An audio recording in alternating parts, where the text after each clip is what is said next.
Amoro Imana bane namwe inshuti bakundwa mwashimiye gukurikirana ibiganiro bica hano kumbonesha kure yanyu ya BTV. Ni umwanya mwiza kugira tubashikirize amakuru mu Kirundi, amakuru duhera ku ngingo nkuru ziyagize. Umuskuti ni umuntu azi kubana neza n'abandi kandi agakwiragiza ubutumwa bwiza bwo kubaka.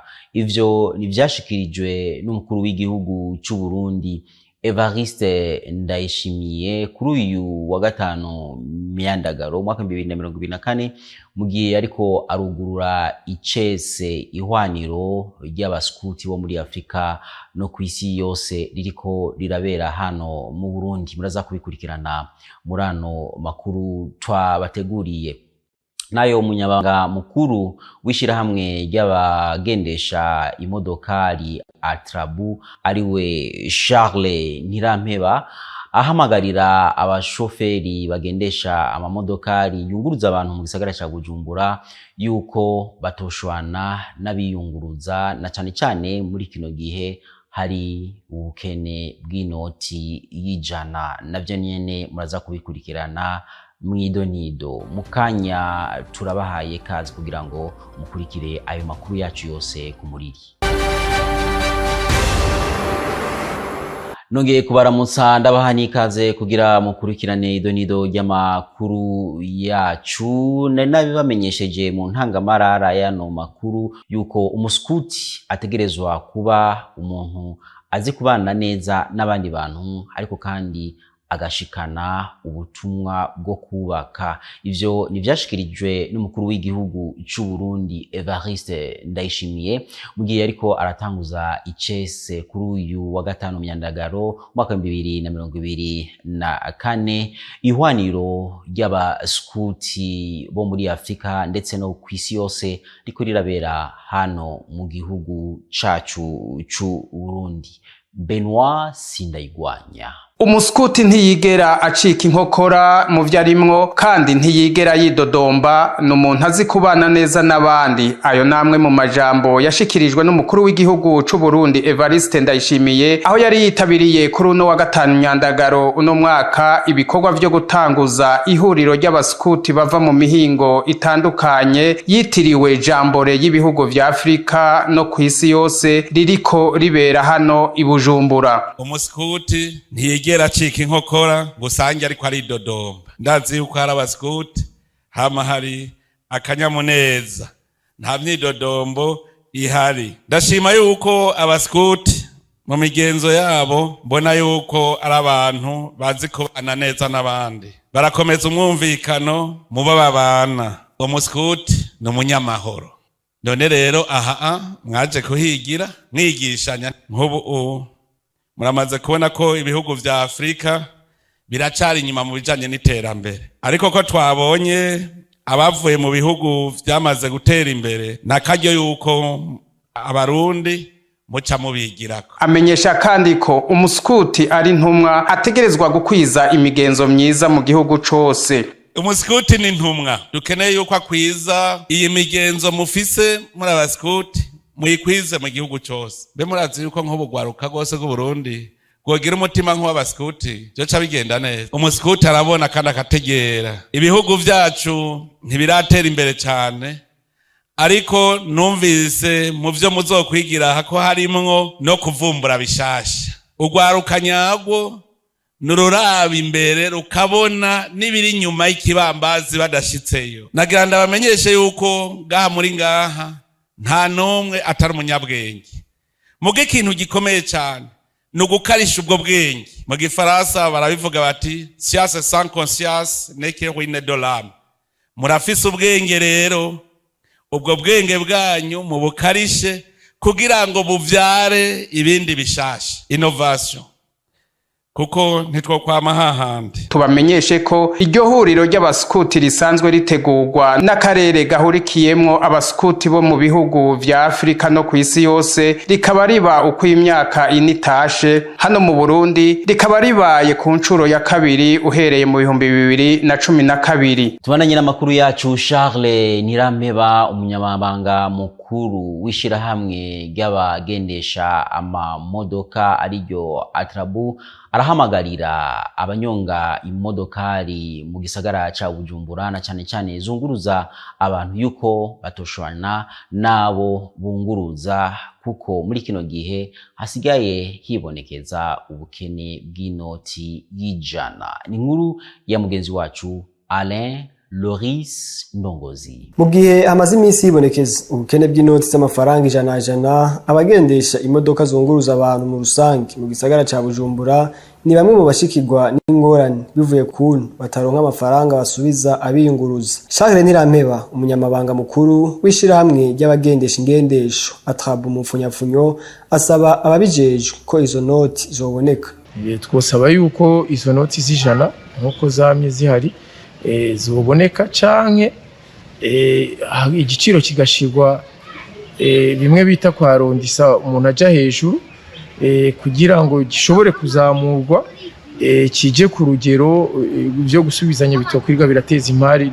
Niko twebwe tubibona na cyane cyane ko nko muri iki gihe cy'ikena ry'ibitoro n'ubundi igisata cyo gutwara abantu n'ibintu gisanzwe ari kimwe mu bisata byasinzikajwe cyane n'iri kena ry'ibitoro. Arongera agasaba abagendesha izo ngendeshwa ko babandanya gukora birinda gushwana nabo batwara. Kenshi hama hariho impari hagati y'abiyunguruje n'abasanzwe bajejwe kurisha amafaranga bari abafasha b'abashoferi bita abakonvoye. Iyo rero amafaranga adashobora kuboneka, amafaranga y'inoti ntoyi canke ibingorongoro kugira bashobore gusubizanya, urumva ko ari ikibazo. Kenshi usanga uwiyunguruje ashaka ko ari we bahebera ayo mafaranga, mugabo mu by'ukuri uwamwunguruje nawe aba yakeneye.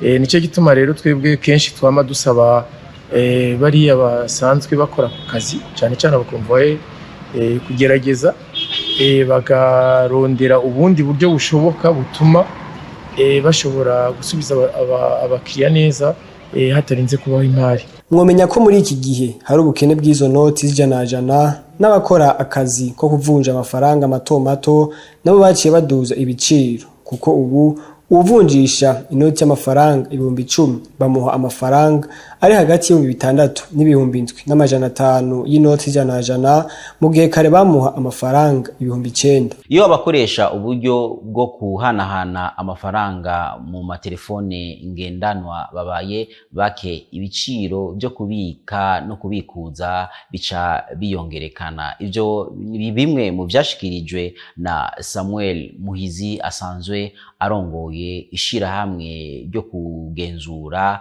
ibijanye no gutumatumanako amakuru ariwe Samuel Muhizi. Inkuru mugenzi wacu Elvis Munyaneza.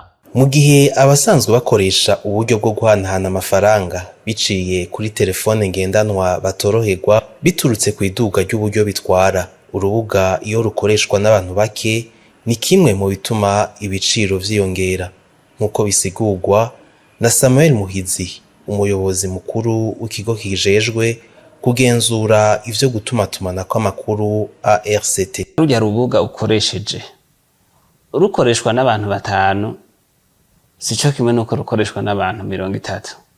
Nimba amafaranga kugira rubeho, kugira ngo rukorane n'imihora, kugira ngo rugire ivyo buhinga bukwiye nka security n'ibindi, kugira ngo rushobore gushamwa ama service menshi, usanga kenshi hariho uburyo bitwara ndetse n'ama system yose atuma ruguma rukora umwanya wose n'abakozi barukoresha.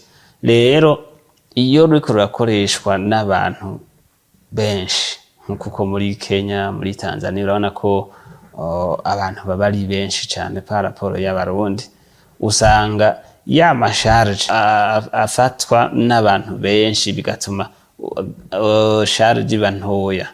Ni ukuvuga frais ikiba usanga yabaye ntoya wewe uri kurakoresha agwa rubuga mbwa twebwe kura ko bataraba benshi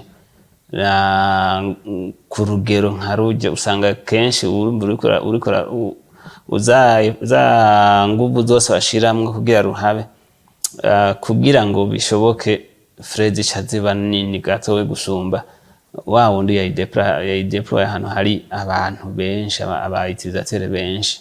Tubibutse ko ku igenekerezo rya 22 Ruheshi umwaka w'ibihumbi 2024 ishirahamwe ryo gutumatumanako Lumitel ryashinze ibiciro bishasha biriyongera vyo guhanahana amafaranga biciye kuri Lumicash. Abanonotsi bakwiye gushigikirwa mu gihe baba bariko bitegurira inkino mpuzamakungu. Ivyo birabafasha kugira ngo bashobore kwitegura neza, hama bashobore no kuronka imidari mu mahiganwa atandukanye baba batumiwe.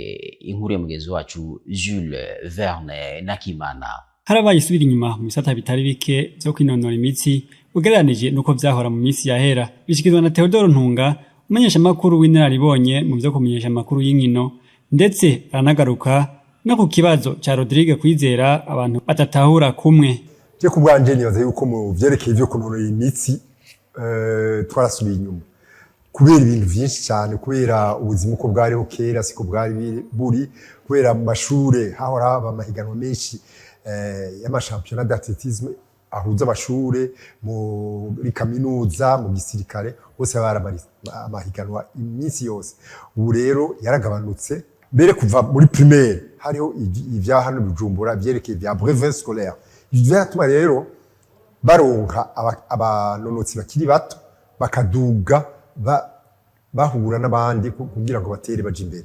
Nibaza rero uko ubuye tagutana ko mwikomo no kuraba ingene bo gerageza bagasubira gushiraho imigwi yo kunonora imitsi kugira ngo bashobore kuronka abanonotsi beza cyane, bakabishiramo n'uburyo cyane gose, bakagira n'amahiganwa menshi cyane yabayo ngaha mu Burundi, yo muri Afrika mbere nayo mu makungu hakurya y'amazi.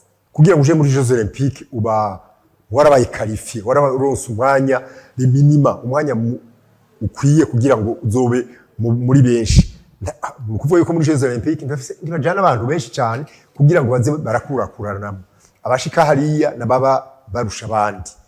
Mu gihe rero wewe wamaze kuronka uwo mwanya mwiza, hasigaye yuko uja muri ayo mahiganwa gusa, hanyuma rero ukagira akagorane ukavunika, ntibashobora kugusubiriza. Hagenda abo nyene bari barateguwe, na wewe warashikanye uwo mwanya uragenda kuraba, mugo ntushobora gusiganwa kuko atavyushoboye. Naho bwa Crazy isiganira, umwe mu banonotsi baserukiye Burundi mu nkino za Jeux Olympiques mu gihugu cy'Ubufaransa arashimishwa n'agashiruka butiye bahawe, ariko ngo kubwiwe abanonotsi bari bakwiye gushigikirwa neza bakiri mu myiteguro yo kurondera uburenganzira bwo kwitabira inkino zikomeye. Akayabishikirije ariko kaganira na bagenzi bacu bari mu gihugu cy'Ubufaransa. Ubwo ziba avant yuko Jeux Olympiques zihaba, wanashaka mu bindi bihugu biri développer ni imyaka 4 avant, uko préparation ba pendant 4 ans.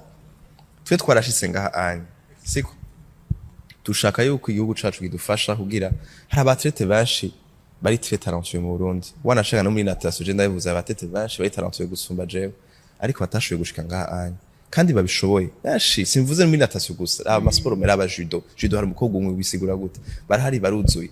Dufite umuboxeuse ari yasigaye mu Burundi vyagenze gute, ugana yabishatse ugira ntariko arakora, barahari.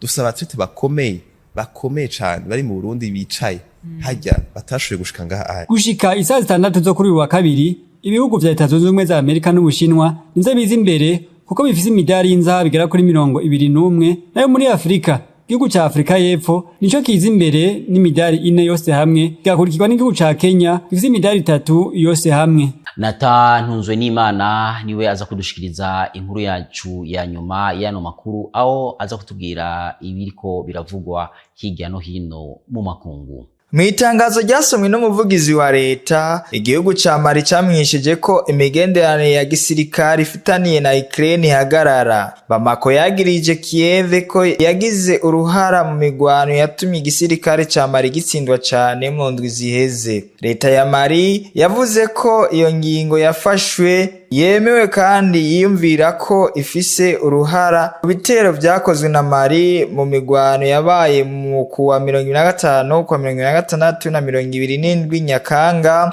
mu gace ka Kidal hafi y'urubibe rwa Algeria hagati y'ingabo za Mali hamwe n'abagwanyi b'umugambi wo kwivuna basi ba Azawad.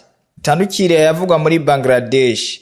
Umushikiranganji wa mbere wa Bangladesh, Sheikh Hasina, ari ku butegetsi kuva mu mwaka wa 2009 yatanze imihoho ku munsi wa mbere, hakaba haciye hakurikirana imyiyerekano yo kwiyamiriza ubwicanyi butigeze bubaho kuva ico gihugu cikukira mu mwaka w'igihumbi kimwe amajana 1971. Mukuru w'igisirikare General Rick Zaman yamenyesheje ko ariwe acaja ku butegetsi kubera ko Hasina yatanze imihoho za ko hazocashingwa leta mfata kibanza. Ubutegetsi bwa Sheikh Hasina bwari bwatewe ko ikibazo kuva yasubira gutorwa mu kwezi kwa mbere inyuma y'amatora y'abashinga amateka yiyamirijwe n'abatavuga rumwe na leta, harimo n'umugambi wa Khaled Yas Bangladesh, ukaba watsinzwe n'umugambwe League w'umushikiranganji wa mbere. Iryo hungabana ryatanguye mu kwezi kw'indwi umwaka uheze hamwe n'imyiyerekano yo kwiyamiriza leta yatangujwe n'abanyeshure bari mu myiyerekano yo kwiyamiriza inagibitigiri by'abanyeshure mu kwezi kwa gatandatu. Kongera ko n'imiburiburi abantu 300 bishwe. Ko bishikirizwa n'abaharanira agateka kazina muntu, inzego za demokrasi z'umwidegemvyo yo guserura ivyiyumviro hamwe n'agateka kazina muntu kagabanutse cyane kuva Sheikh Hasina ashitse ku butegetsi araheze imyaka 15. Ni kuri iyo nkuru ivuga ku vyerekeye amakuru avugwa hirya no hino mu makungu turangirije ko amakuru yacu tutabateguriye kuri no munsi, tukaba tubashimiye mwese mashoboye kuyakurikirana. Shimire kandi abamenyesha amakuru ba BTV bageye hirya no hino kugira ngo bayarondere, ndetse abari mu buhinga bw'ivyuma nabo nyene bakaba badufashije kugira ngo ano makuru abashikire atankomanzi. Imana ibafashe mwese mubandanye mukurikirana ibiganiro, indirimbo ni n'amareresi mushikirizwa n'imbonesha kure yanyu kunda cyane ya BTV. Imana ibafashe naho utaha.